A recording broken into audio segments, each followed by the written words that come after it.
Hello guys, आप लोग कैसे हो?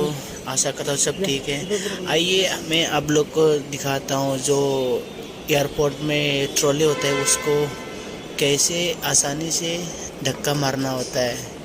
एक्चुअली ये ट्रॉली ऐसे वैसे धक्का देने से मतलब जिनको नहीं आता उनके लिए डिफ़िकल्ट होता है।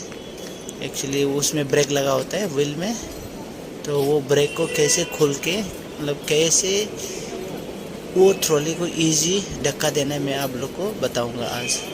ठीक है, आप लोग ज़रा वीडियो में बने रहिए और कृपा करके మోటార్ హెల్ప్ मेरे चैनल తీసుకోండి, को सब्सक्राइब పర్లేదు कर दीजिए। హ్యాండిల్ చేయలేకపోతే. सब्सक्राइब ఇలా ట్రాలీని హ్యాండిల్ చేయటం రాకపోతే తమరు మోటార్ హెల్ప్ తీసుకోండి. వాళ్ళకి ఇంత పే చేస్తే సరిపోతుంది. పిల్లలున్న వాళ్ళు తప్పదు కదండి, పెద్దలకి పిల్లలకి. బాయ్.